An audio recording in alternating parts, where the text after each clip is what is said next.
The last political ideology I'd like to discuss in this set of lectures is that of fascism. Fascism stems from the doctrine of totalitarianism, which was a political philosophy that developed during the 20th century.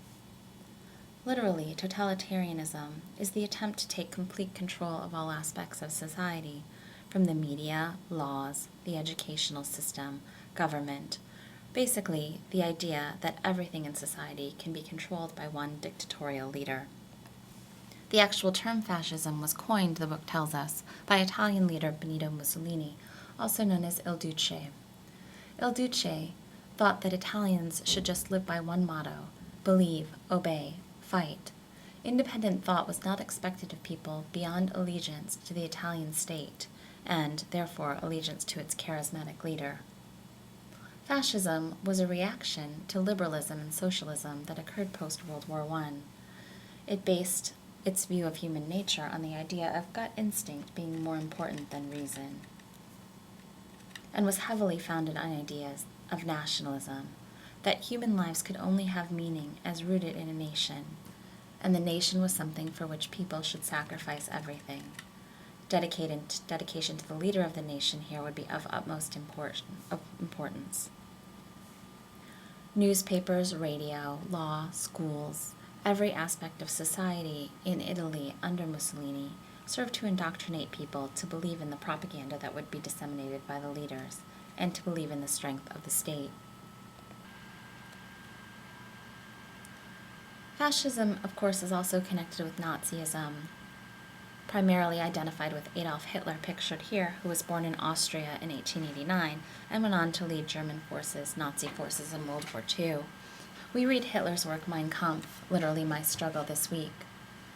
Hitler also used a variety of media and propaganda in order to convince German people that the will of the German people, the Volk, was tied to ridding nations of the forces that were perceived to be against it. Theoretically, these forces included liberal humanitarian ideas, communism, and the Jewish people. Hitler had a plan to provide Germany with living space to become a great territory through conquests of other nations, and also to exterminate enemies, including the Jews, homosexuals, and communists, systematically through concentration camps. The camps relied on the idea that race could be a fundamental characteristic of human beings, standing strongly against the liberal view of human nature. Hitler relied on ideas of social Darwinism, survival of the fittest of the species, to reframe society as a struggle for survival and to claim limited resources that would occur between the races.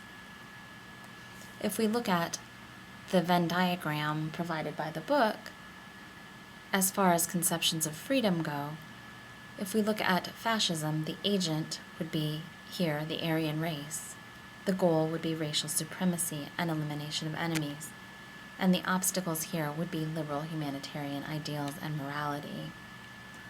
The Allies were ultimately, of course, victorious in World War II, defeated the fascist leaders in Germany and Italy, and the United Nations was formed in order to ensure that fascism and genocide would not occur again.